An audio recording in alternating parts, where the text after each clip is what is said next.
Hi, everyone. Hi, everyone. I'm Tracey. I'm Carol. And we are my Outlander. Purgatory.com. That's pretty ridiculous. What's going on, Carol? You guys, I'm fixing my. Oh boy, I have Tammy Faye eyebrow. Remember Tammy Faye? Remember Tammy Faye's eyelashes? These? What show was that when she was like, I forgot to put my face on? She's got the eyelashes, and I'm only thinking of this because we just watched it before we did the show of Flipper Flop, the Flipper Flop Christina lady. Does Christina have... Christina wears the hugest false eyelashes, and it's like for demolition day, for demo day. It's like, hi, I'm here for demo day with my like curly hair and my big fake eyelashes and my full face. She needs to be like us.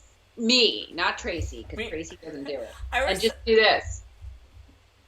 Oh, the mascara over the mascara? Over the mascara? Let me tell you, oh, no, normally I don't do that, but I just told you I look like Tammy Faye, so I'm like, oh, I better stick some more. You guys, there's nothing happening. Like, this is just, yeah. I should have worked my lighting a little better before I did this. I don't know where she went, so she's fixing the lighting because at our age it's all about the lighting. You gotta fix the lighting. It's bad enough as it is. I know. One of these days I'm gonna have to like put some like a gel or something in here to get that nice soft muted light. Okay. So I am making my little studio in the basement, and we have that crazy basement lighting that's like. I know. Ceiling. I'm gonna have to hang something up. Well, it's a lighting from because the ceiling is so low. It's like the 7-foot ceiling lighting. Yes, but one of my favorite restaurants in Manasquan, New Jersey, called the Salty Whale. Are you ready for this? They kept. Okay, you guys. If you go down in your basement and you have like the original, like, what do you call that? The like we put in the drop ceiling. You know what I mean? Take out, this is so Joanna, take out all of those old gross ceiling tiles, and they just like whitewashed the wood, and then they have some lights strung through, and I was like, why have I never thought to do this in my basement? It's like a doctor's office, a 1970s doctor's office in the basement right now. So. It's very smart. All right, Carol, what are you drinking this evening?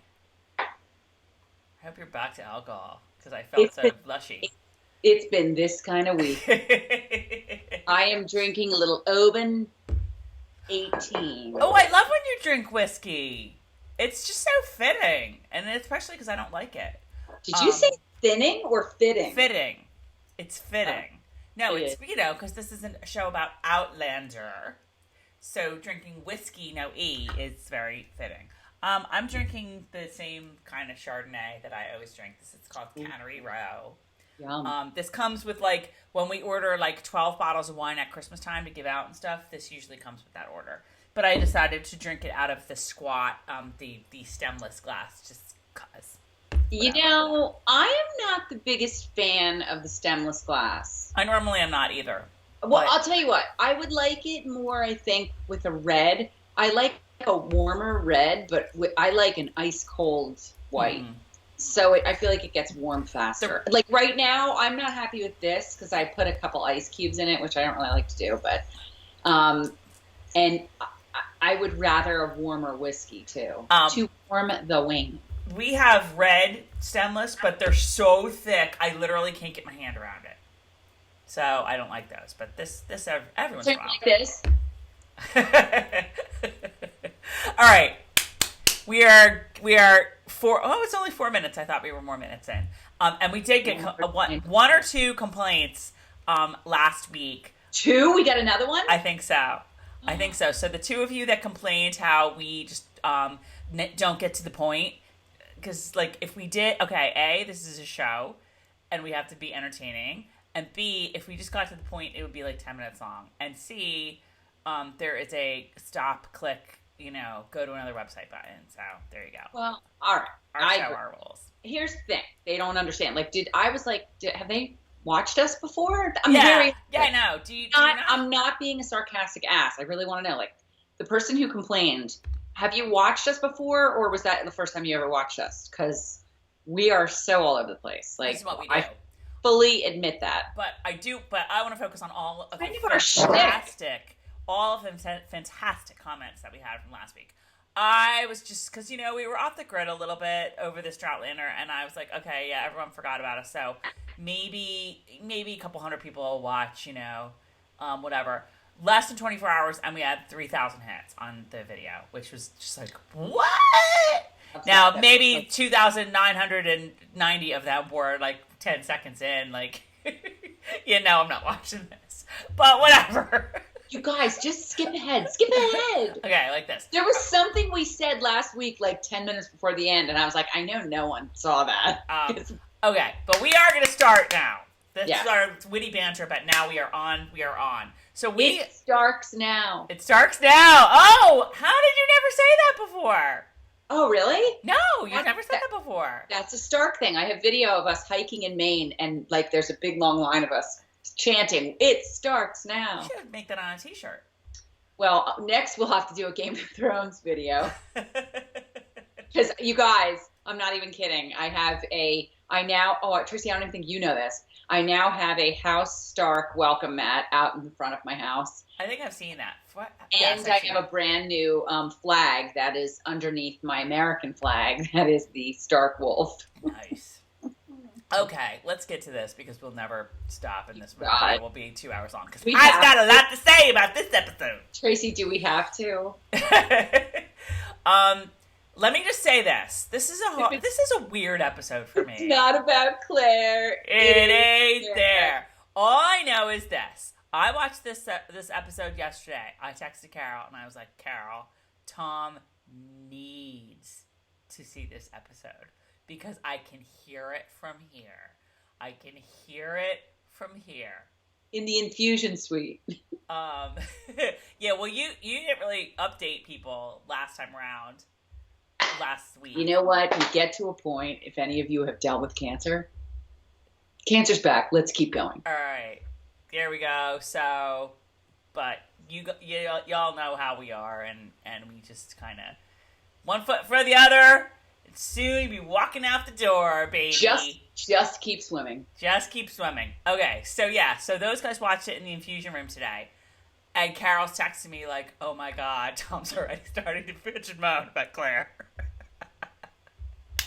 When we got there today, the poor soul could barely walk, but he's halfway, 10 minutes into this thing going like, here we go. This is what I'm always saying about Claire. And I'm like, called it.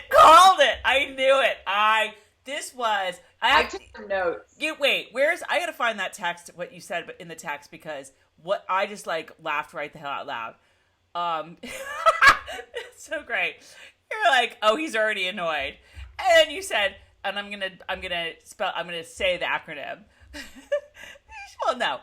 She goes, Tom was like, this is a very STFU Claire episode. No, I said that. Oh, you said that? Oh, he doesn't even know what that means. The guy who thinks the internet is a fad does not know what STFU means. Yeah. Okay. But we'll get to all that, because this was a very, like, weird episode for me. And there's a lot of good in it, I will say that. Oh, my God, of course. Yeah, there's a lot of good in it. But I have a lot to say. I have a lot of analyzing to do. Okay.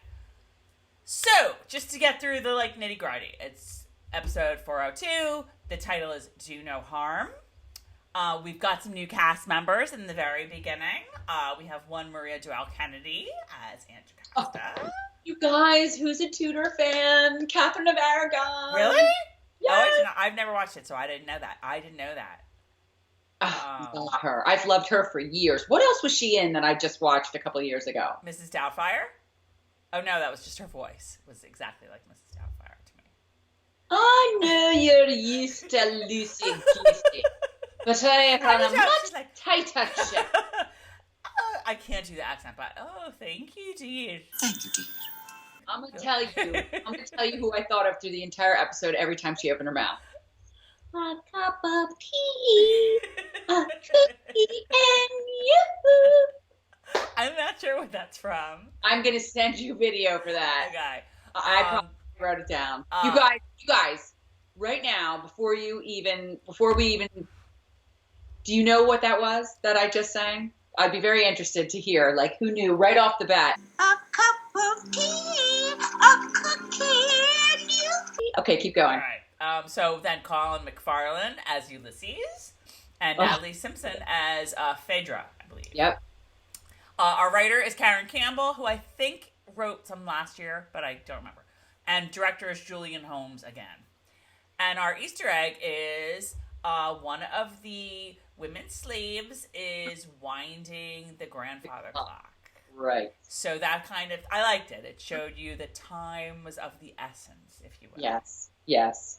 Is that what you thought? Or did you think, I thought more of, as the episode went on, that time has changed. Times have changed. And well, that's interesting too. Because in Claire's time, that shit ain't happening. I think it could be both. I kind of thought it after I watched it the first time. Like, I sort of got it, obviously, once they start the whole midnight deadline and everything like that. But I like yours as well. That's an even deeper meaning. Oh my goodness, the symbolism. We're so smart, Carol. we're so literary. Okay. Was a salad dressing, dude. Okay. So it's pretty much like where we left off last week. Jamie and Claire are on the barge to nowhere, and Jamie's all bummed. He could have done more. Claire's like, it's not your fault. Da da da da. And I think we have to have a conversation right off the bat. We need to get it out of the way because it's not good. I would say of all the comments we got from the first video, and there were many, I'm going to say about 40% of them made mention of, do you know where I'm going? No. Those bangs. You were you said something about the bangs. And maybe it's just because I read so many comments about, oh my God, those bangs are awful, that I couldn't do anything but look at them. Is this Claire? No, this is Jamie. They're like Sally from Peanuts bangs. They're just like the whole hairstyle, and I don't even know what the hell to do. Because was it always this bad, you guys? Wasn't it better last year? I'm usually please, hello, I sit here and do this. Oh, it's sticking out. It's this, it's that. I don't know why, but it's not bothering me. It just really bothered me. Maybe just because, again, this big spotlight was shined on it from all the comments last week. But I couldn't look away. It was like a bad car crash, and I was just like. And the thing is, there's these little wacko weirdo bangs here, right? Yeah. But then the rest of it is all like. And then there's this teeny-weeny little ponytail. If your hair is basically like a buzz cut, but you try to make a teeny-weeny little ponytail at the back. It's almost just like, oh my God, just let it go. Just get yourself a Ross Poldark and call it a day. Call it a day. By the way, I've watched all of Poldark because they have all of the episodes, you guys. I think maybe you need to be a member of PBS or Channel 13 or whatever. If you live in New York anyway. But they were all up.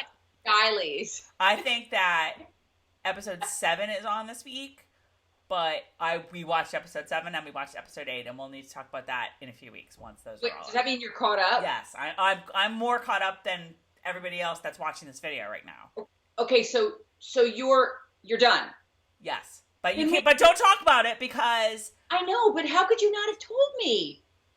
Because I worked today. I just am thinking of it now. I've been done, girl. I know. We'll talk offline, and we'll talk. Maybe we'll do a special Poldark episode once. Okay. Oh yeah. Very special Poldark. Okay. So wait. Okay. Is your problem with Jamie the fact that his ponytail's so tiny? Just the whole hairdo. The bangs are bad. The bangs are bad. The bangs are realistic, I think. It's just like it's his hair is not. You get the sense that his hair is not meant to be pulled back like that. It's just not. He has very thin hair on the top.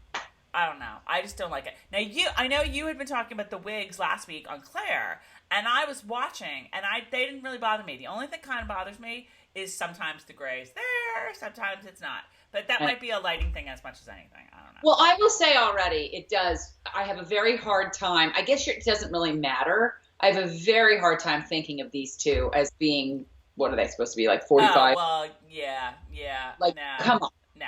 But They're not at all looking older. No. And I guess they've decided to throw that, like, who cares? Yeah. But. Yeah, I was rereading a part of the book today, or yesterday, for a reason that I'll get into. Jamie's 54 at this point in the book. FYI. Just FYI. No. 54. No. Yes. No. Yeah, he is. Wasn't it his... You sure Claire isn't 54? Maybe he's four. I thought he was... five. I'm just going to say this. I remember when he turns 50. All right, and he's 45. I do not believe we've gotten there yet. Yeah, that's true. All right. That's all right. one of those. Strike that, reverse it.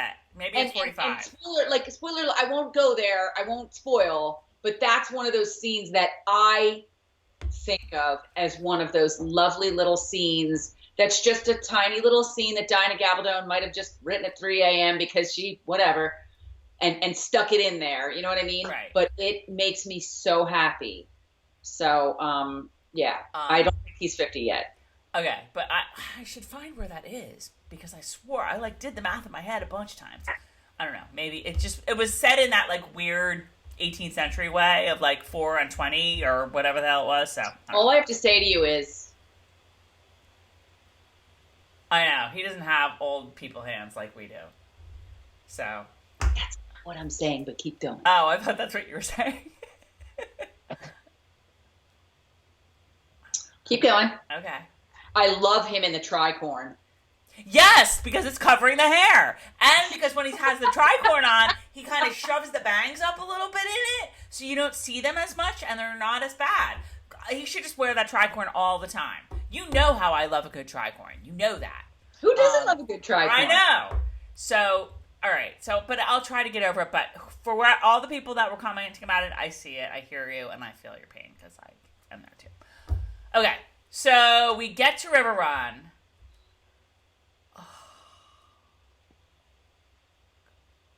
Oh my God! It's like my lottery dream home, you guys. Oh, you mean the house? I know. It's like my lottery dream home. I mean, honest to God, all you need is that, whatever the hell his name is, just standing there with Jocasta. It's so dark though on the inside.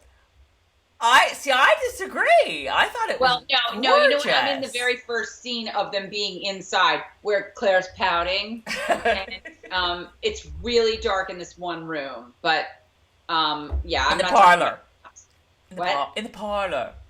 Yes, but wait, we skipped over. Well, no. I mean, I'm just talking about right now, your first glance at Riverrun, which is this big grand, sprawling Georgia-ish. Georgian mansion, where people should be drinking mint juleps, and oh my God, just so beautiful, right on the river. There's the dock. Oh my God, Jamie and Claire, oh yeah. So they pull up. They're talking about how Jamie's yeah, we have no money anymore. Claire's and Claire's yeah, but we've got some family now. And look at this. Your family's rich.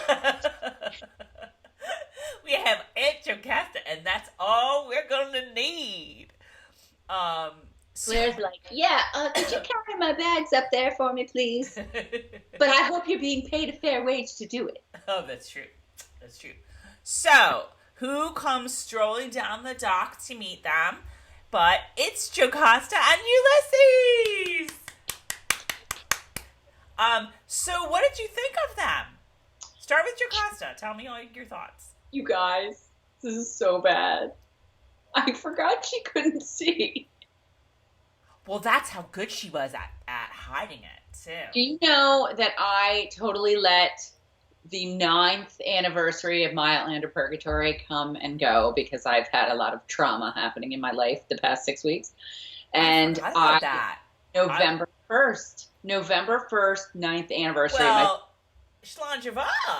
The reason I brought this up is that I was reading the books and blogging the books, and it's been, so that's what made me think it's been 9 years since I read this. And I completely, she's like, that's a big thing to forget. Ain't gonna lie. It's like, here, I do. And she's like, but I loved Jocasta and I loved Ulysses. But together, it's like peanut butter and chocolate. Like, they're good separate, but together, it's like 2 treats in one. It's this dance that they do. You know? She turns this way, he counters. She doesn't see Ian's flowers. He's like, look at the pretty posies, ma'am.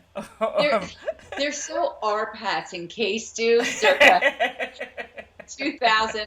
You know, remember that one time you guys, talk about going off on a tangent. Remember that one time they were the whole Twilight cast was on with Jimmy Kimmel? No, and like, but okay. She started, like, her leg was going because she's always, like, nervous on camera. And I totally saw Rob Pattinson just do one of these. Like, he just put his leg over, like, and she stopped. And I thought, these two are in sync. And then you see Jocasta and Ulysses, and they're the same way. Yeah, no, I loved them together. I loved, like, there was another moment later on at the party when he just, like, you might have missed it in the show, where he's like, everyone's still now. Like, to let her know that she can, like, make the announcement now. Oh, I just loved it. I thought it was just so great. I thought she played blind really, really well, clearly, if you didn't remember. Totally forgot. What else? Yeah. Wait. Then, oh, what? What else were you gonna say? Because I don't want to. No, I was just gonna say that I loved the long shot of Riverrun. Once they're like, she's like, let's go into the parlor. Okay. I just had. First, I have Jamie's so cute and upset. Jocasta's house rocks. These are the notes that I was taking while I was watching for the very first time, so I didn't want to spend a lot of time writing notes. We're penniless. Wouldn't be the first time. And I've shut up, Claire. But Sam was outstanding during that initial Jocasta meeting. Yes, he I agree. Was really conveying, like, I was like, you go, Sam. Because I'm usually like, oh, Sam, he's always, he's much better at the happy little Jamie times. But This was really raw emotion, and I was somebody that you don't know but have stuffed a doll in their face a few times and taken a picture. Then I was proud of Sam Hewitt. Yes, I thought he was very, very. I liked their scene together, that first initial scene. I love her. I mean, you guys might not know that.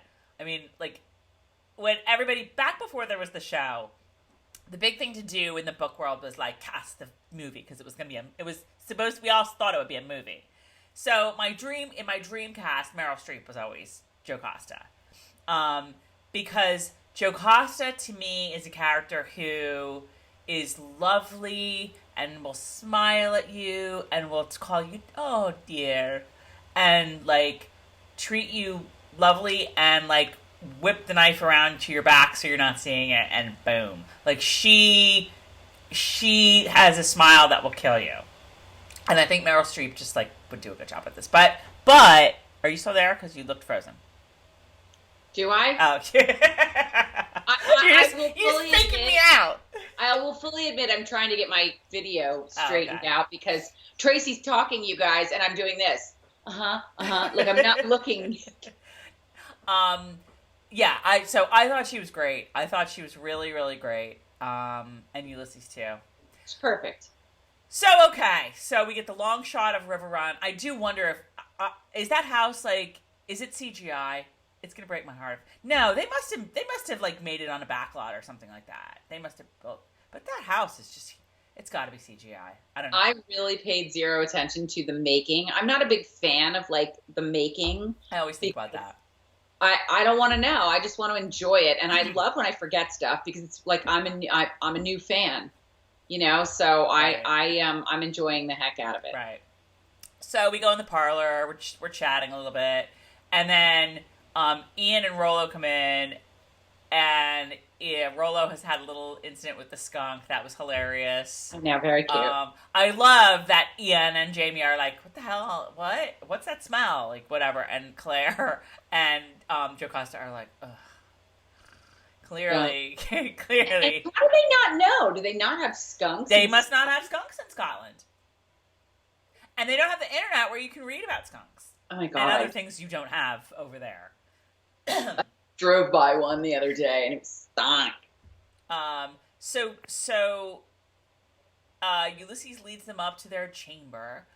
The stairway, like, you know what? I have an old house. You guys probably know that. And my stairway is, I mean, it's not that grand, but it does like sort of go upstairs and turn and then go up some more stairs like that. And we're getting it's carpeted right now, and we're getting that all pulled off. And are you? Stairs, yes, Is it the initial hardwood underneath? Yes, I've already looked at it and it's good. So I mean, that's like just. I think I might just like play them the Riverrun scenes and be like, "That's what the floor should be."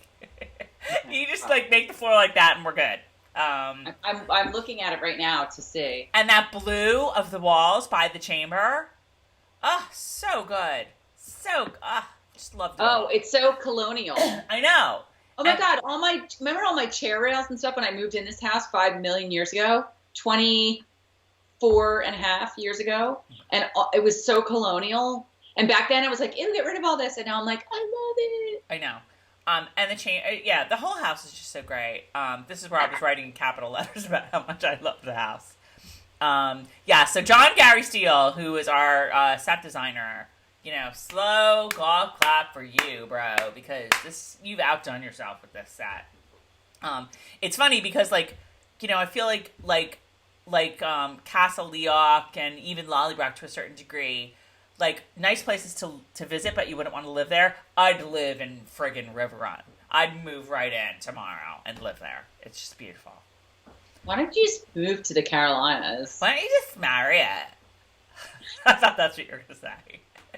If you love it so much, why don't you just marry it? Dave O would say, why don't you take it behind the middle school?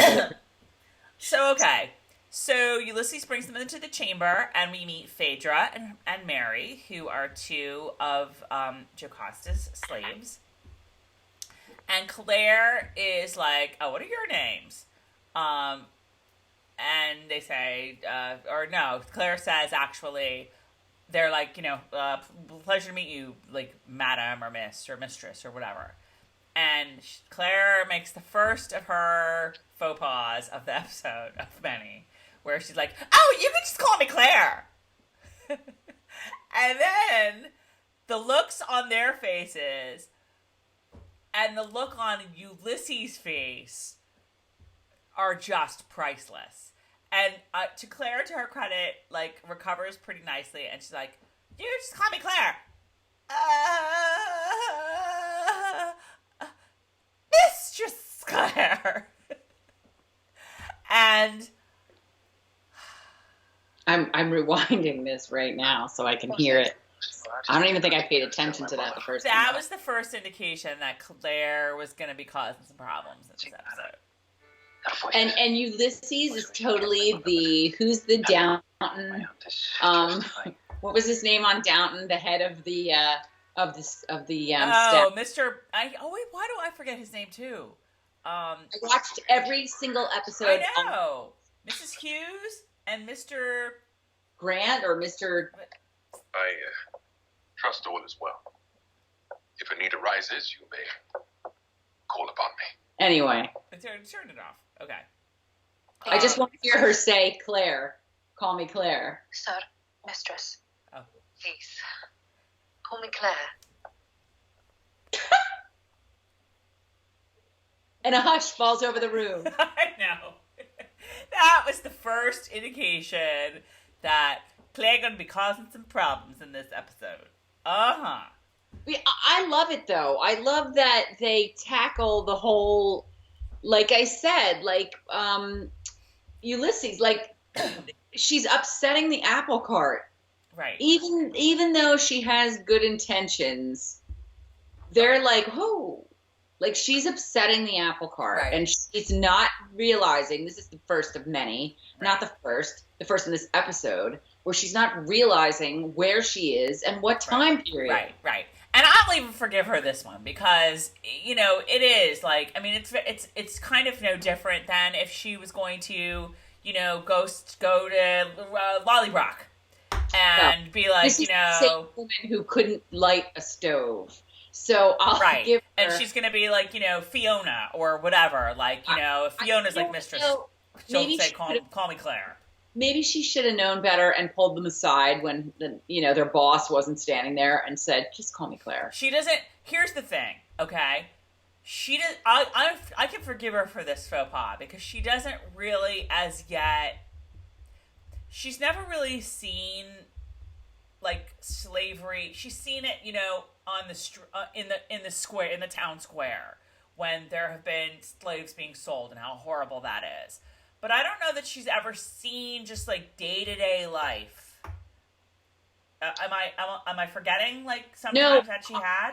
I just think it's interesting that, I mean, the difference between these girls, Phaedra, Mary, whoever, and the girls at Castle Leoc, you know, is the girls at Castle Leoc are free. Right. But like, their fingers are worked to the bone. Right, they do the same work.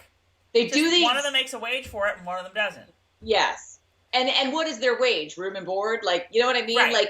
I did find it interesting. It's and again, it's a conversation for today. I mean, it's just really fascinating, the whole thing. Right. You know, I guess you could say those girls weren't, you know, dragged away from their families in another country and shoved onto a disgusting ship and, you know,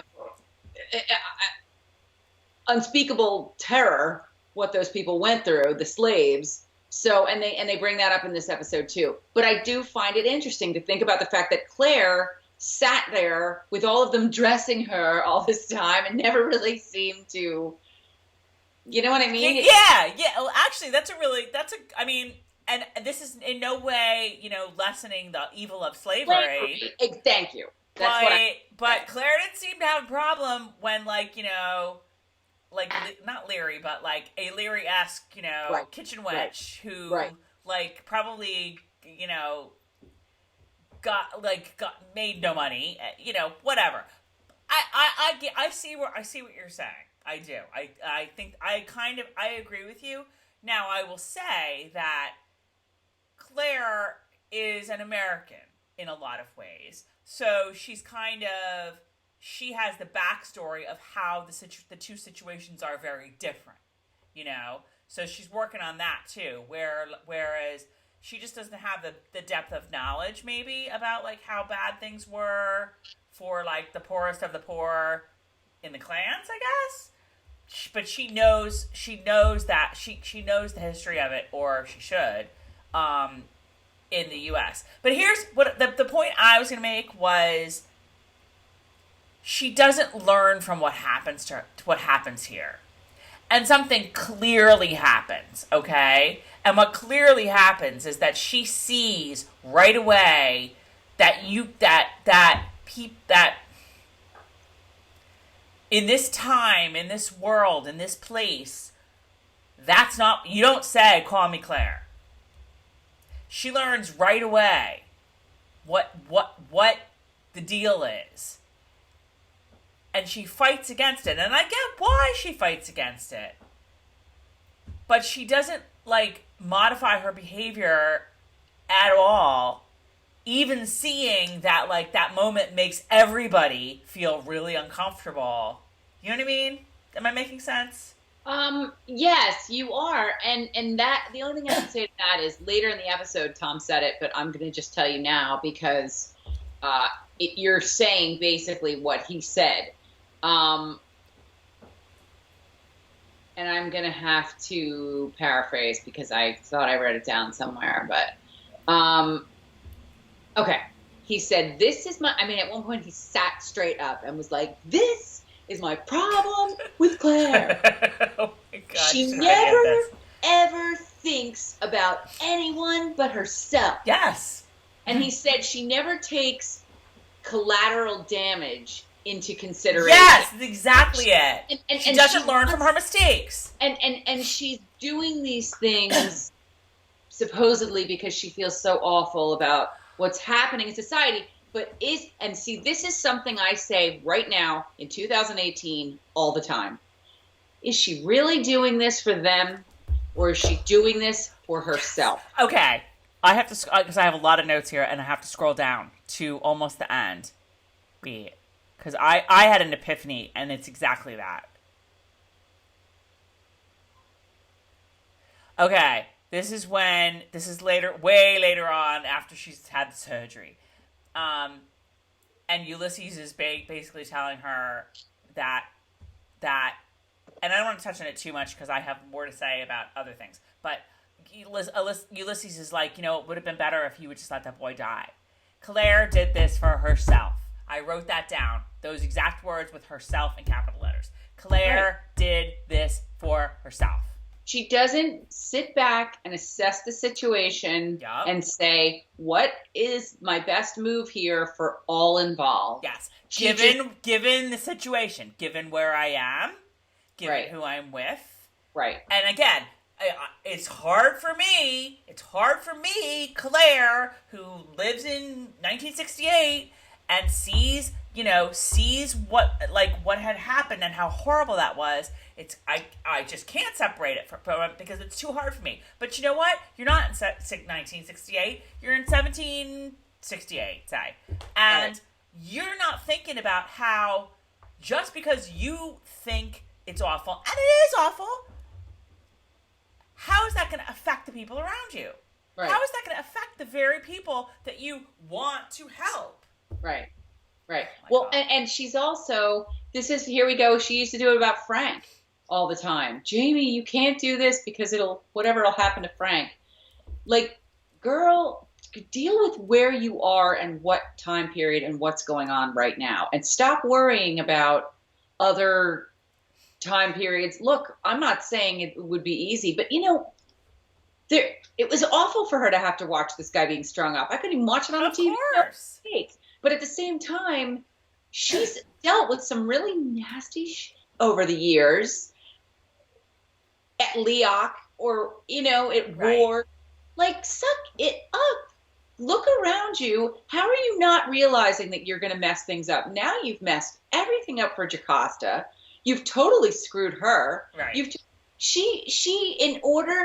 It's like the opposite of that thinking of, we might have to sacrifice a few to save the masses. Right. She sacrifices the masses to save a few. Oh my God! Yes. And we'll get to more to this. Like, we're sort of skipping around, but this is a huge. That's what we do. That's huge. That's a hugely important point of this episode. And you know what? This episode, I'm going to say, is a really good episode.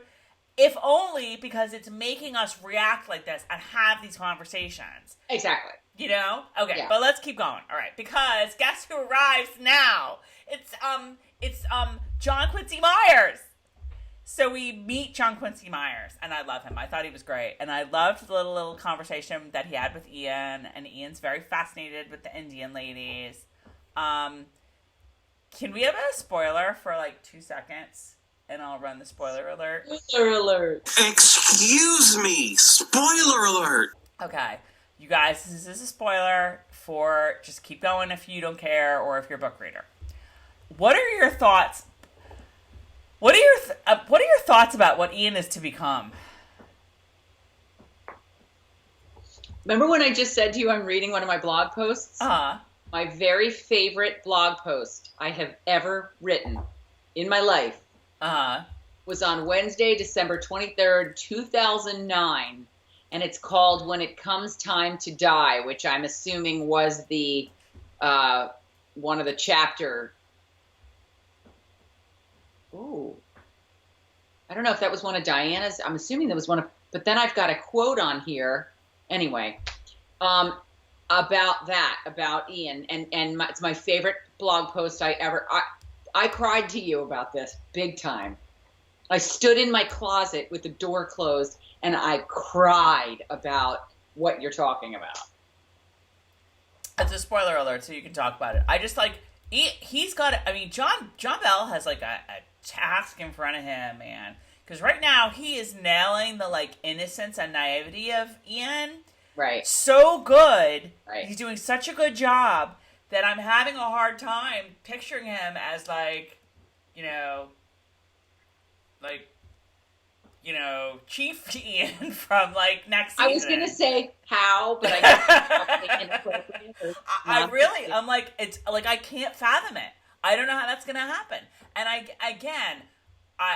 I suspect that John Bell is a really good actor, and he's gonna right now between seasons 4 and 5, he's pumping iron like a mofo, like to get to the Ian the like post Indian Ian stance.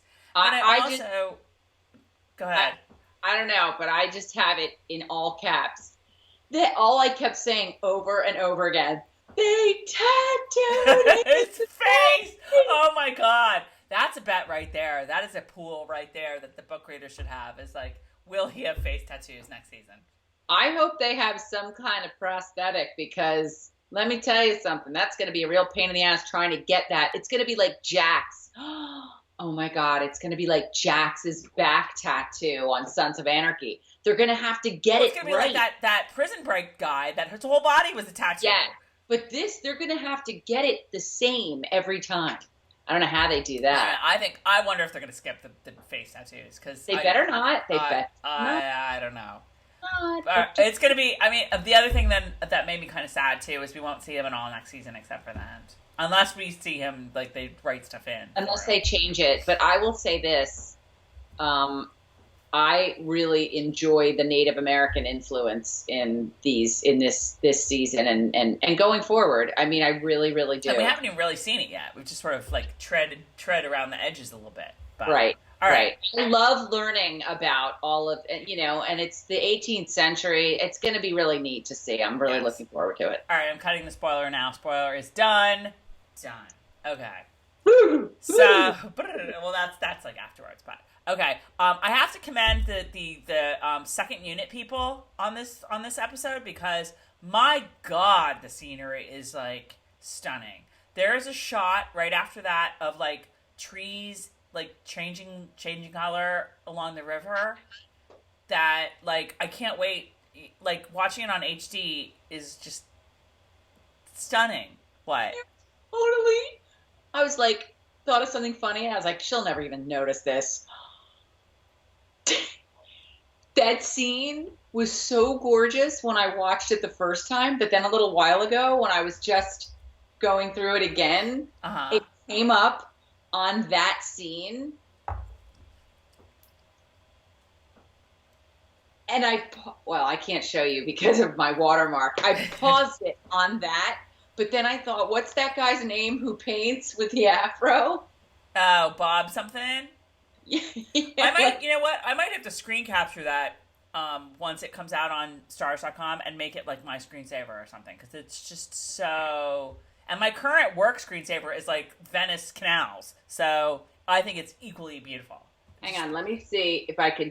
It started already. It just reminded me all of a sudden of that. What's his name? And I shouldn't be opening my mouth wide because I had a tooth pulled and I have to get an implant. I have to get a dental. I don't know what the hell. I have no cavities, and I've never had any dental work done other than getting my teeth cleaned. And this one has had like, good lord, I don't even know. So I don't know.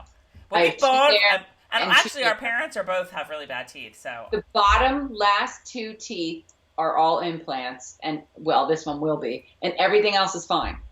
It's really weird. It is weird. All right, moving on. We're not an hour in yet, but we're getting there. So we get to the front porch of Riverrun, and I was just like, oh God, where are the mint juleps? Hook me up now, because this is so great. So Jamie and Claire and Jocasta are having a little chat, and they're talking about the slaves, and Jocasta, like, bought the slaves in lots so that she could keep families together, and Jocasta's all proud of her some of them are slaves. even her friends. And again, oh, Claire! And I mean, I get it. Like, I get it. How many slaves do you have? I've got 150 slaves! In her Mrs. Doubtfire voice. I know. Oh, dear. And I'm 150 slaves, dear. I'm like if I could be behind Claire going...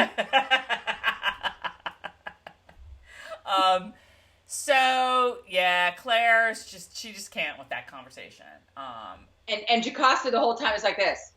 I hear a little tone in your voice, dear. I hear a little sardonic tone in your voice. So Lieutenant Wolf shows up. He's the steward of the Royal Navy contract. So he's like an important guy. This was a confusing part of the book, and I never really got who he was. Whatever. But anyway, he comes over and he's like, and we learn later that he kind of has a little thing for Jocasta. AKA Jocasta's money and the van. He's all like, I think you should grow wheat along the river. I just had this total brainstorm, and I think that'd be a good idea. And Jamie's like this. This was a good Jamie moment. And got the bangs. You should flip your hair up. Have your hair. I know. If you just like put the tricorn on, Jamie. Put the tricorn on. Because it always looks wet. Like it always looks like he got caught in a rainstorm.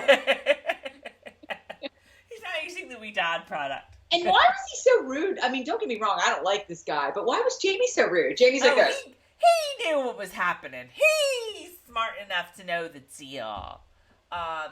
He knew where that guy was headed. But he's like, no, it would never work. Like rice would work. And Jocasta's like, rice, and I can make tons of money. And Lieutenant Wolf's like, oof, I'm going home. Call me when you like don't have your kin here and you want to like set it up. And you want to plant wheat. Okay. So next we end up back in the chamber where Claire's trying on her dress and Phaedra's fitting her for it. And they're having this conversation where like Claire is so much taller than Jocasta. Really? Because Jocasta's about like when they met up at the dock, I thought Jocasta was about like 3 inches shorter than Jamie, but see, this is another thing that bothers me. Okay, Claire, you're so concerned about everyone. You're so concerned about everyone's plight.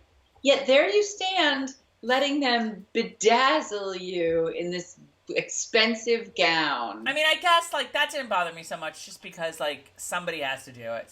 She can't like, hem her own gown, whatever. I couldn't have my own dress. No, that's not even what I mean. I mean the gown itself. The riches. She has no problem living in these wealthy houses wearing someone else's wealthy clothing. Yeah. And yet then she's going to say, let them eat cake. I mean, I will say, though, this was really funny where, two things that I thought were funny about this scene. Jocasta's all like, yes, everyone talks about Riverrun and how great it is. So what's your favorite part of it? And I was like, we love our house, don't we? Yeah, Claire's like, it's really great. The kitchen? Because I really like... Because Claire cares so much about her surroundings and decor. The best part is, so Jocasta's like, so yes, are you a Quaker? Because you seem to have this problem. And Claire's like, I don't agree with keeping people as property. And then they pan to Phaedra. And Phaedra's like, abort, abort, abort. Phaedra's like, shit's gonna get real.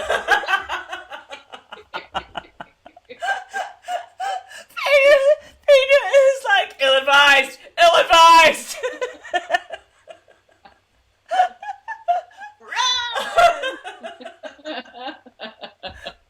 Oh my god.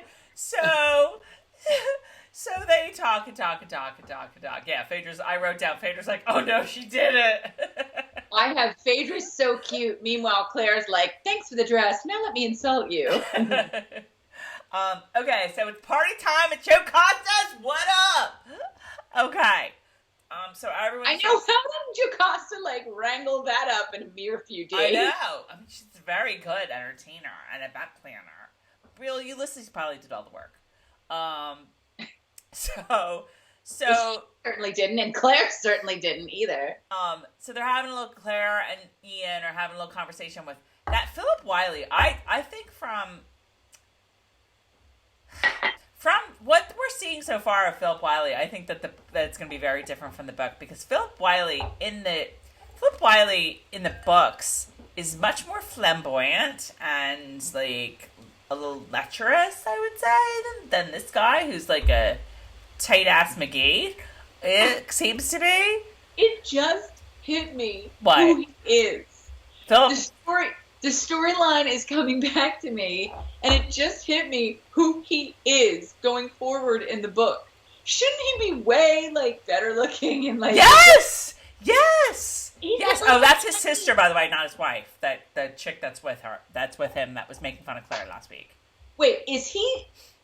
Should be. I think he should be better looking. He should definitely be more into Claire, and he should definitely be more like.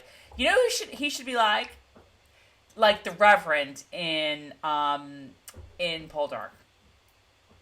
Oh. The vicar. I'm sorry, the vicar. He should be exactly.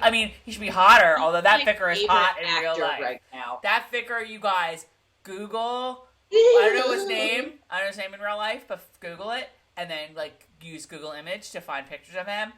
Holy shit, you guys! That guy is hot AF. In real life. Didn't I send something to you did. last year? He is really, really, and I read that he put on a lot of weight for the role. Right. And then he'll be like, he is hot AF. Oh my god. But anyway, that's like, he's like that lecherous and gross, if I recall correctly. So I guess that's not going to happen. I don't know, whatever. But anyway, so Claire, of course, is sticking up for the Indians.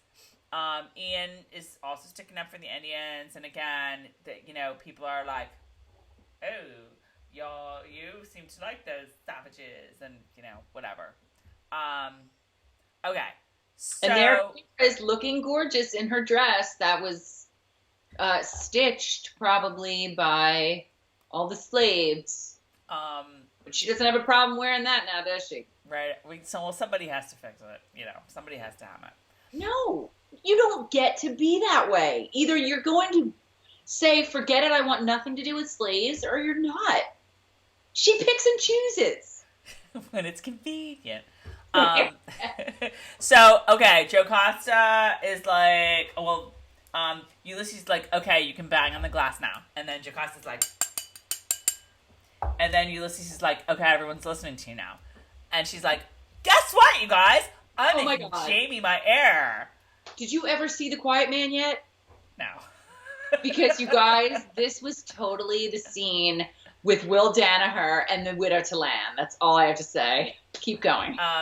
So, and it's way awkward, and Jamie's like, ah, and Claire's like, ah. So then we see them talking later, and she's like, I can't own slaves, Jamie. All right. Is this, well, I have things to say. Okay.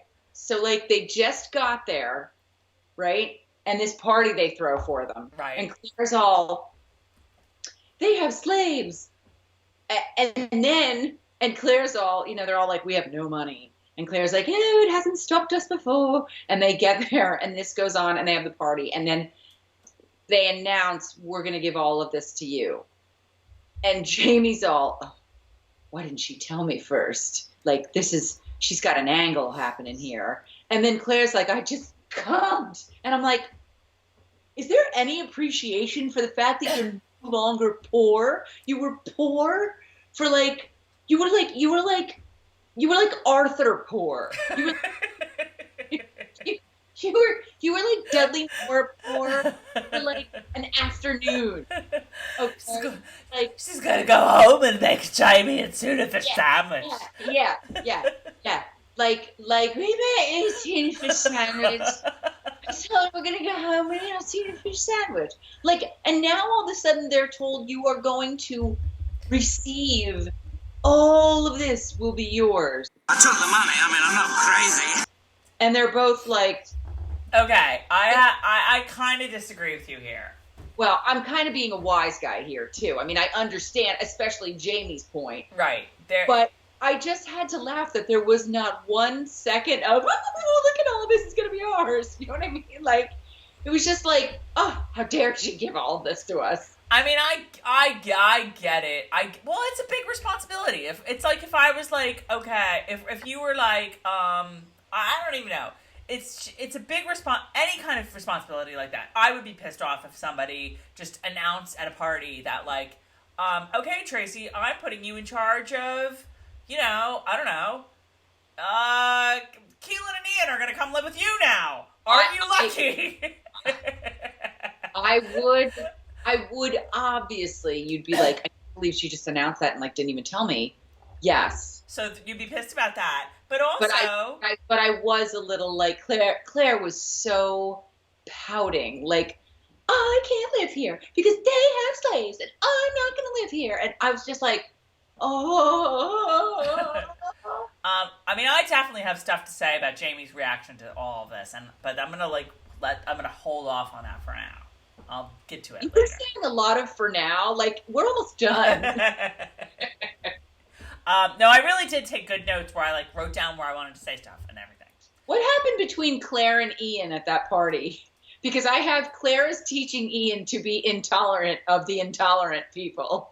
Yeah, that was the Indians. That Claire and Ian were both in that conversation where people were like, oh, the savages, they like suck. And Ian's like, weren't they here before you? And they're like, you're so naive. Okay. So Jamie is all, once Claire's like, I can't enslave Jamie. Jamie's like, well, maybe we can change things. And I was just like, Jamie's, like at that point I was like, boy, Jamie's being really like utopian and like naive. And Jamie Fraser is not naive. What did he say? He was like, maybe we can change things, or maybe we can make things better. Oh, yeah. And well, he said the same thing I said right away. Right. Give them their freedom. Now, granted, we've already seen what happens when he inquires about how to go about giving them their freedom. But that was my first thought was, think of all the things you could do with this. Like, it was so ever after, right, once again. Right. This episode was very ever after. Like, right. Think of what you could do if you were the owner of this place. And I will say that, like, I don't think it's a real spoiler to sort of say how this is different from the book. In the book, Jocasta doesn't make the announcement at the party. She does tell Jamie, or Jamie finds out before she makes the announcement, and he confides to Claire, and she says, I can't have slaves. And he actually tells her, there's no way around it. You can't free them because it costs $1 million and right. It's a pain in the ass to do. Okay. In the show, Jamie's all like, maybe we can free them. And so he like meets with Jocasta and Farquaad. Who I like Farquaad, although I do always think of Shrek, because wasn't the little guy's name Farquaad too? Yes. Okay, so Farquaad's like, what? Really? Because Jamie thought like, I don't have slaves when I own this mansion. And he's like, yeah, that's not happening because this. In the book, Jamie actually is aware of that, as one would think Jamie would be, because Jamie is not like a naive dope. But we'll get to that. Usually. We'll get to that. Okay. So they have this conversation, and Farquaad is like, no, this, it just can't happen. Even if it wasn't a dumb idea, it can't happen because of A, B, C, you have D. to jump through a million hoops. That's a big difference. Jamie in the show is very naive about what can be done for the slaves. But okay, so guess what, Carol? Unless you have something else to say. Well, I just had to go back to when they first found out and they were in their chamber. Claire was sitting there looking like she had just eaten a lemon, and she was just like, and Tom, like, I go, like I wanted to take a picture of the screen, and Tom goes, "Can you capture that?" Telling you, like she ate a lemon. Keep going. So we got trouble in the sawmill, Carol. We got trouble right here in the sawmill. Doesn't Jamie get sick of coaxing Claire? And then I was like, hey, coaxing Claire, that's a great band name. See, I don't think he coaxes Claire. I think Claire's like, Jamie, I don't like this. And Jamie's like, okay, what can I do? What can I do? In that scene, he kind of was, because he was like, listen, we can do this. And she was like, I don't know. We can give them their freedom. I don't know. Listen, Claire, we can move. Like, I was just like, oh my God, she's so high maintenance. You wanted them free, and now he's talking about freeing them, and you're still not happy. Okay. Oh, God, I spelled that wrong. Okay, so there's trouble in the sawmill. Evidently, a slave has cut off someone's ear, and since that guy happens to be white, that's not good for the slave. Not good for the guy with the ear either, but like whatever. Yes. So they get there. Claire's they tell them that we have to go and help. And Claire's like, I think I wrote it down. She hasn't even seen it. She doesn't know the situation. She doesn't know how long ago it was. But she says, I can reattach the ear. If I hurry, I can reattach it. And I'm like, you don't even know how many pieces it's in. Could they? Okay. I really would like to Google this. Somebody Google this and tell us in the comments. In 1968, when she went back, so that's the latest she would have known about surgery, were they able to do that back then? Were they able, if I cut off Carol's ear in 1968, when she was, I guess, in the womb, but that's beside the point, would Claire have been able to reattach it? I don't know, because they make igloo coolers back then? And because I just thought of this, I just remembered about this, I'm going to interject that, like, I would totally watch a show that was all about Claire and Dwight from Poldark, like, trying to one-up each other with their mad medical skills. Carol, would you watch that show, too? And Poldark? With their mad 18th century... I would totally watch that. And what's his name? What's his wife's name? Oh, oh my God. What the hell is her name? It's like something like Christine or...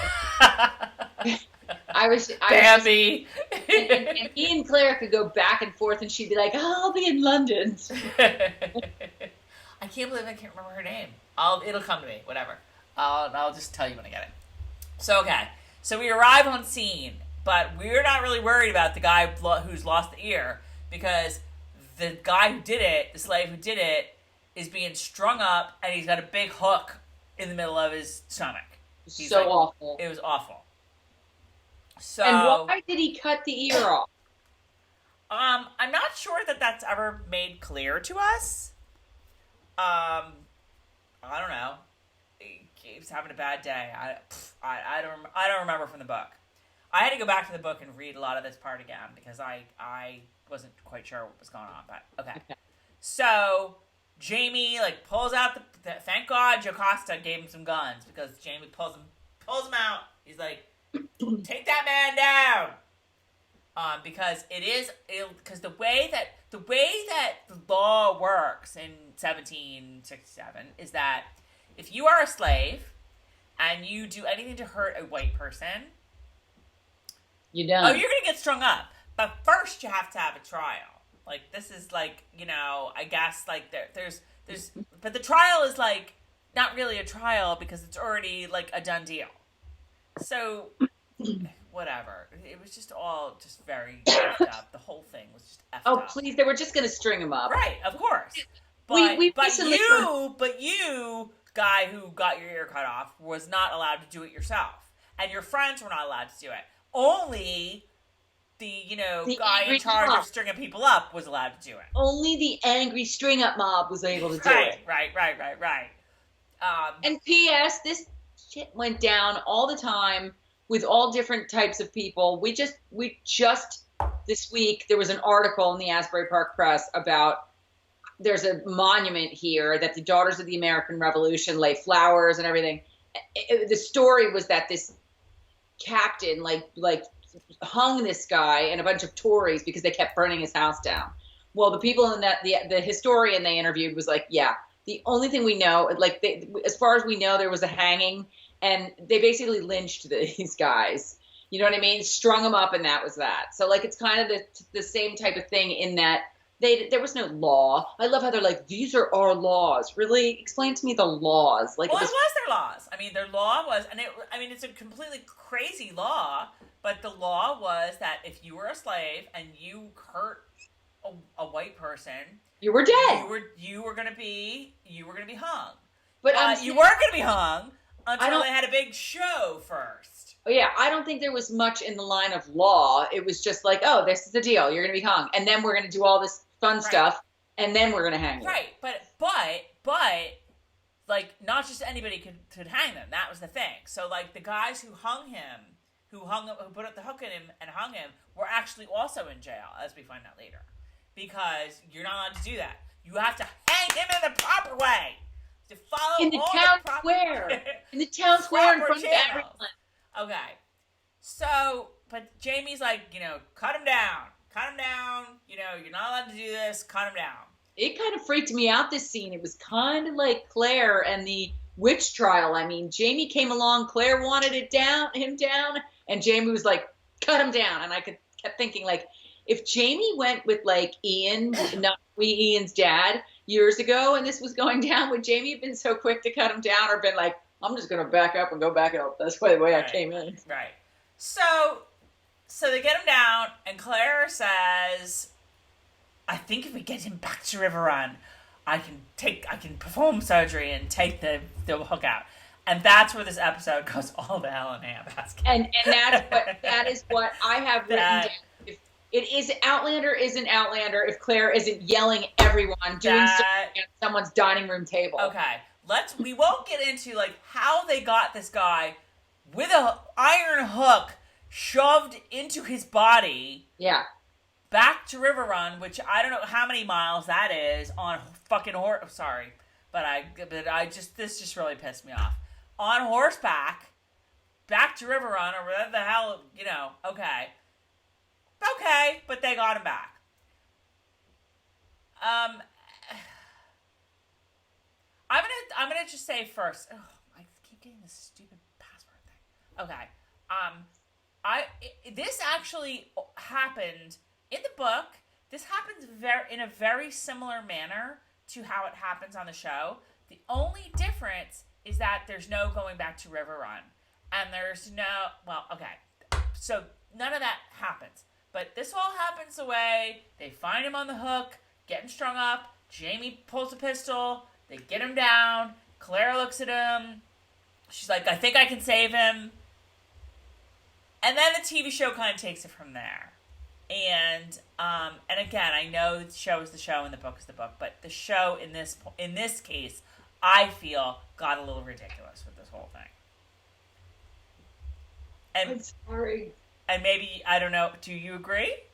You mean when she laid him out on the table? When it became like ER. Well, they're all into it, though. Ian was like, she's like, Ian, go get my big box. Phaedra, go get this. Mary, hot water, towels. So, yeah, I said we transitioned into ER. And I have to say, I'm kind of surprised and impressed that this whole surgery didn't make the starting. Because you know how last week I was like, thank God there's no gross medical stuff. This is totally the gross medical stuff that I would have expected to be in the starting. But anyway, so Claire's like barking orders. She's doing this. She's doing that. Mary's passing out. Phaedra takes her away. Jamie's all just like, not really knowing what to do, just making himself useful, whatever. And eventually they get the hook out, whatever. And then we realize that, like, I think, I don't even remember because I wasn't really even taking notes at this point. I think the second time I was just kind of fast forwarding it because I was like, so I think that at this point Jocasta and Ulysses come in and Jocasta's like, what the F? Rightly so. Now, is Claire sewing him up with the rags still inside him that she just packed him with. Sure. Why didn't she like take off his shirt? That's what I was surprised at, that she was like, I don't know, but she was jamming rolled up rags into the cavity. I don't know. Carol, they were, wait, what was she calling them? Because she barked for them several times. Not gauze, not clamp, I don't remember. God. I have no memory of anything. It was like Kramer on Seinfeld when they all watched the surgery. You just wanted a junior mint. Junior mints ended up inside the body. Okay, so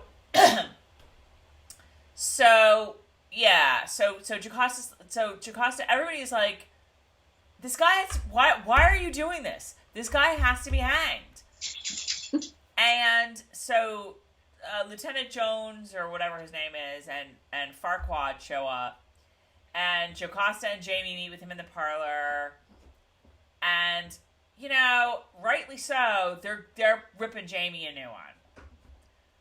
They're like, the one guy, I don't remember who it was, but he was like, have you no respect for your aunt? Well, no, he doesn't. Because you know what? Jamie should know better. Because Jamie her house is about to be burned better. down. Jamie should know better. Jamie knows the drill here. Okay? Jamie knows the drill here. Okay. So Jocasta's like, don't worry, we're going to take care of it. You'll have him by midnight. Whatever. Was this before or after Claire proclaimed, my husband is heir to the estate? And I was like, you were livid that they made him heir to the estate, and now you're throwing it around like, oh, my husband is heir to the estate. I don't know. Then we go back to Rufus and Claire. And I fast-forwarded on my second watch when I was taking notes, because I was just like... Then Rufus says the following. He says, I shouldn't be here, and why did you heal me, mistress? Even Rufus knows that he is fucked. With his almost cold, almost dead body on the dining room table. Rufus is like, are you that dumb, Claire? Well, at this you point, don't realize. At this point, I have written down, this is an Outlander. It's a social justice extravaganza. And I get the social. I mean, I get. All she cares about is, like I said, it's for her. She's doing it for herself. Yes. And that's what I said. This is where we need to explore. Rufus is like, what are you doing? Yes. What are you doing? We get his story about how he got to America. It's very sad. Then Claire's like, Ian, before you go to bed, like, make sure someone brings him to my chamber so that he'll sleep better there. And I mean, again. You don't do it, Claire. Claire's not going to do it, though. But she's Claire's not. Gonna but have... this isn't coming from a place of, I know that he's effed, and I'm going to give him a couple hours of good sleep beforehand. She's still of the mindset where, like, no, this is all going to work out because I say it's going to work out. Well, yeah, and it's also her big, fat ego. Yes. Ian, make sure someone has him brought to my chamber, because she has no problem with people doing things for her 24/7. But this situation is all about her saving the world. I mean, the bringing to my chamber versus, like, whatever. That didn't bother me so much. Like, I didn't really, like, realize that. But I didn't even write it down. I'm just saying, because you just said that, and it just made me think of her. She has no problem telling this person to do this and this person to do that, but ultimately, I mean, if you really cared about all these people... Right. She doesn't see that she has made things worse for this person. Yes. Because... For everyone. She's blinded by how 20th century Claire...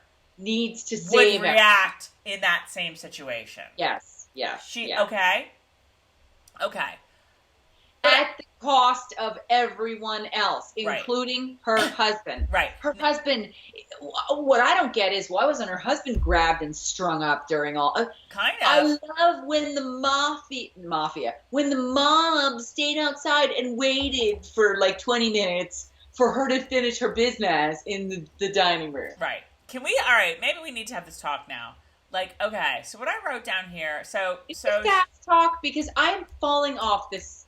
How long have we been talking? An hour and 21 minutes. This is gonna be a long one, you guys. But we're almost at the bottom. But I need to talk about Jamie here, because now that you brought him up, so we talked about this a little bit. How Ulysses, is watching, like, making sure everything's okay, and he basically is like, look, saving that boy's soul is all that can be done for him, because it would have been better if he says it would have been better for us, and that's very meanformal.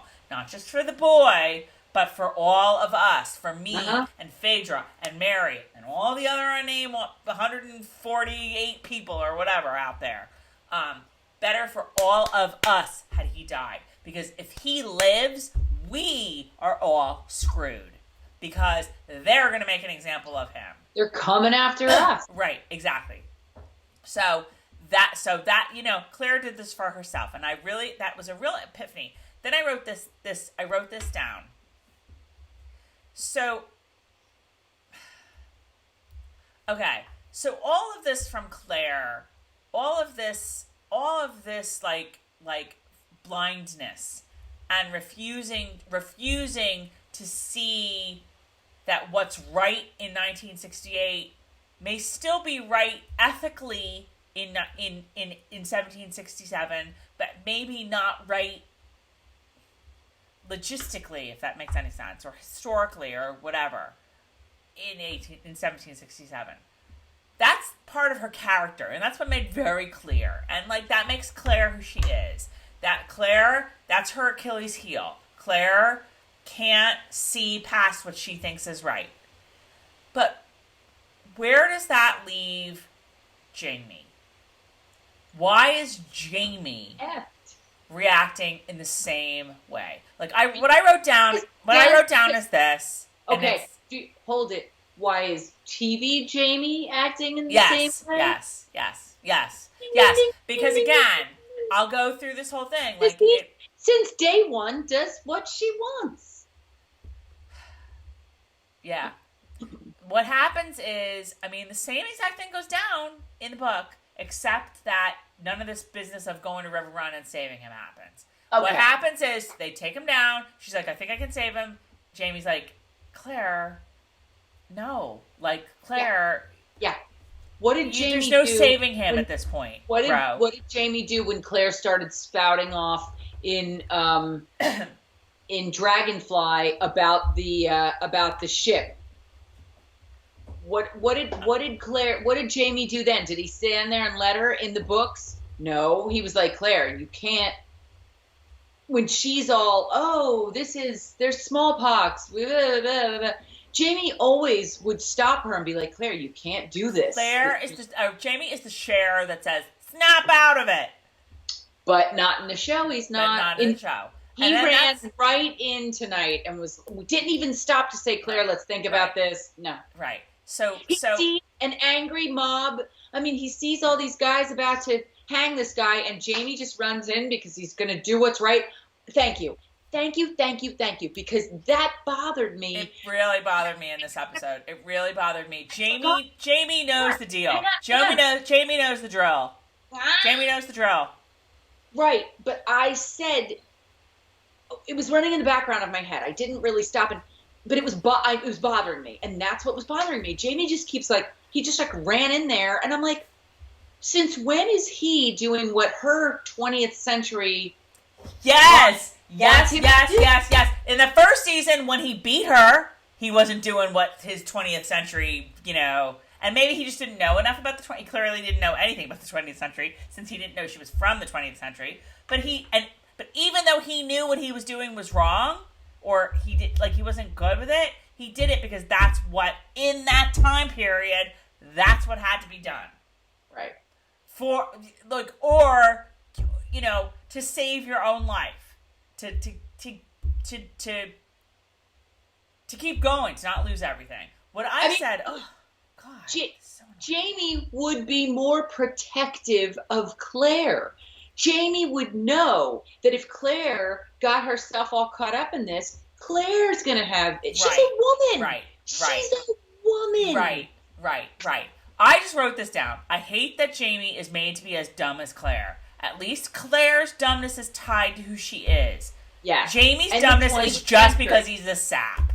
Because her ignorance is the fact that she's not from this time period. What's his story? Right.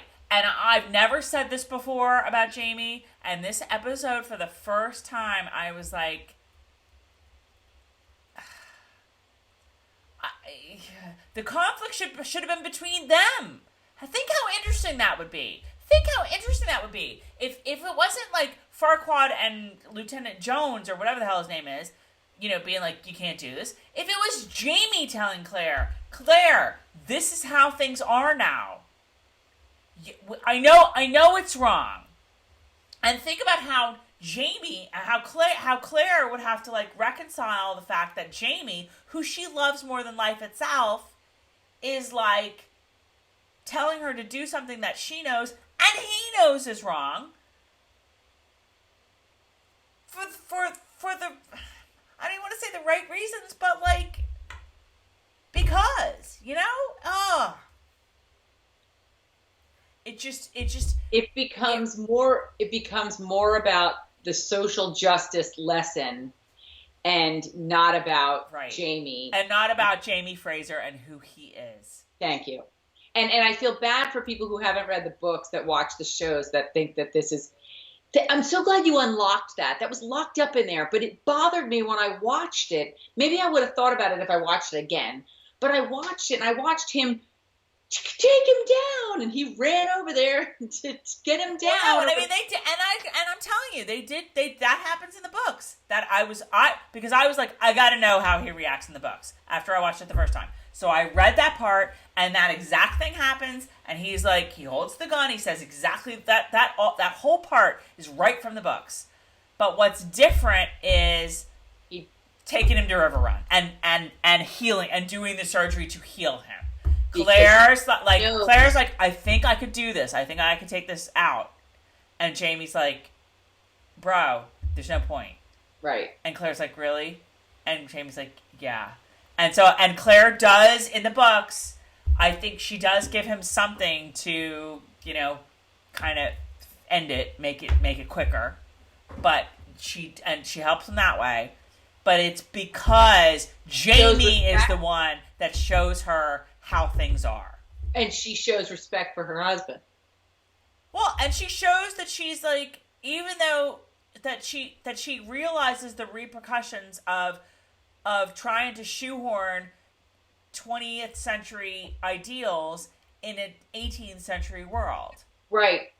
But she should not just expect him. It always has to be her way. Jamie doesn't have a voice anymore. And I guess, like, does that cause more conflict? Is it just an easier, is it an easier pill for the general masses that watch TV as opposed to read to swallow? I don't know. Whatever. It just made me very sad. Like, Jamie's character made me very sad. It started with the bangs and it just went downhill from there. People have been saying this for years, since the series started, that they're not happy with the direction that they've taken with Jamie. It's all about Claire. Claire's the best at all times, and Jamie takes a backseat to Claire. I mean, at one point Claire's show. In all this, I was like, is Steven Bonnet on next week? You're right. Jeez, bring him back. Oh, it's just... Oh, all right. Okay. All right. We don't have too much to go. I know we don't have too much to go. So, okay. They have till midnight to turn Rufus over. And Jamie, meanwhile, is still... Well, no. I'm sorry. It's not Jamie. I think by this point, Jamie's starting to get the drill. I think Jamie is like, wise to the ways of the world at this point. But Claire is still like, well... Like, because Jamie's like, okay, so you think he'll live? And Claire's like, well, yeah, if he doesn't get an affection, he'll live. And Jamie's like, well, what then? And Claire's like, well, we could say he escaped. And I just wrote down, all in capital letters, oh my God, Claire, did Bree never have to write a book report on, like, the Underground Railroad and, like, in 6th grade? And, like, what the hell happened when you were caught? Like, really? Really? Really? And you're in North Carolina, bro. Do you know? Like, and they don't have the Underground Railroad in 1767. They have nothing. Whatever. But I guess maybe by that point, maybe she kind of knew the jig was up and whatever. So then I wrote down, here comes the Kill the Beast crowd. It's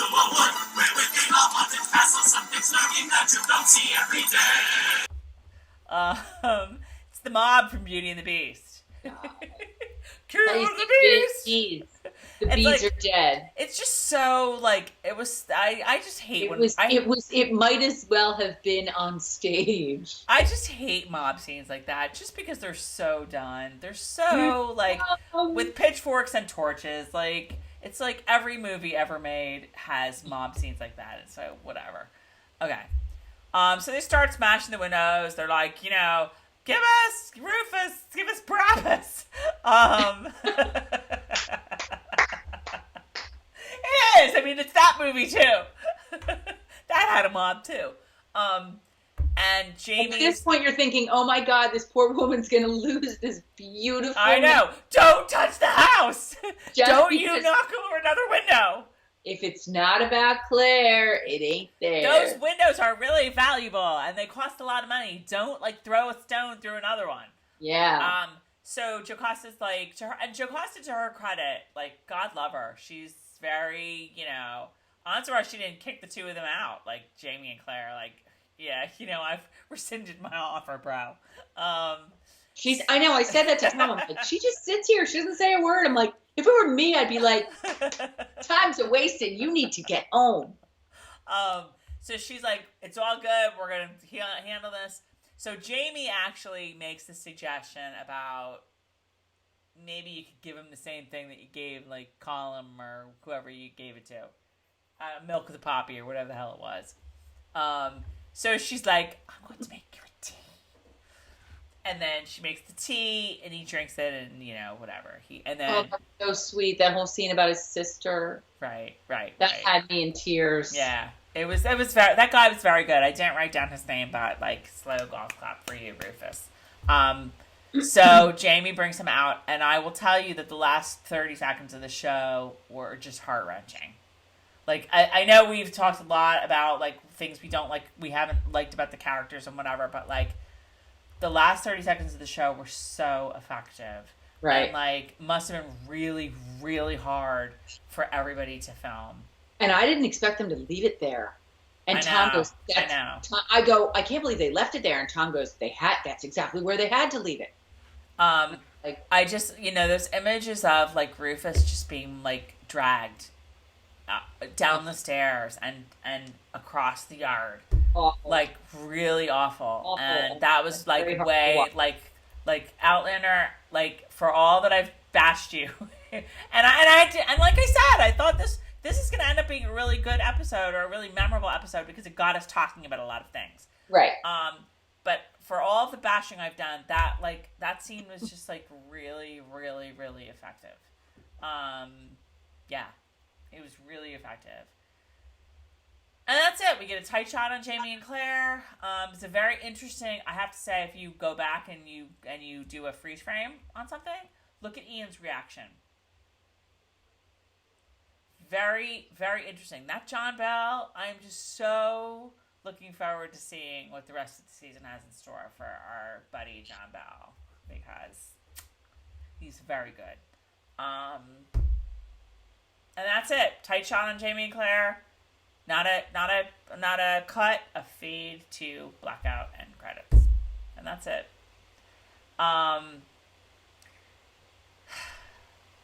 It was a good episode. It was a thought-provoking episode. I'm sorry, you guys. It's been a long day. I feel bad because I keep saying, "Can we go to bed?" I do enjoy these so much, but it's been a long day. We've been talking for a long time, and but I think that I think this was a good conversation to have. And here's a good conversation to have. Don't stop the recording when we say goodbye, because we need to freeze frame a picture of us, because you guys, every week we do this, and then we upload it, and YouTube gives you like 3 And last week, Tracey was like, and I was like, they were so bad. And I'm like, you know what? It's like TV. Like, if you're going to do this, we have to like stop and do a freeze frame of just the two of us like this. Yeah. Because you guys have no idea. I fast forward through the video, and it's like, if Tracey's like, I'm like, or I'm like, ah, and Tracey's like. So anyway. All right, you guys. This has been a great conversation, but we've been talking for a long time. So leave us comments in the YouTube video, in the YouTube comment area. Leave us comments on Facebook. Leave us comments on the blog. Leave us comments on Twitter. We will live tweet on Sunday. When she says the blog, she means myoutlanderpurgatory.com. myoutlanderpurgatory.com. Not just a blog. It's the Well, I site. have all this information at the very, very end of the YouTube video, if you make it that long. All of our like URLs and stuff. Yeah, we got to start doing that at the beginning, like all the YouTubers. Did they put that at the beginning? Yes, they'll say, look at the I'll bottom. put it at the very end in the notes at the bottom. Oh, that's a good idea. I never really thought to do that. Okay, that's a good idea. All right. I gotta go to bed too. And on that note, have a great week, you guys. Okay, you guys. Have fun. Thank you. We'll see you next week. I'll be live tweeting. Hopefully Carol will too on Sunday. Although you won't be watching this till after the episode, so never mind. Okay, you guys.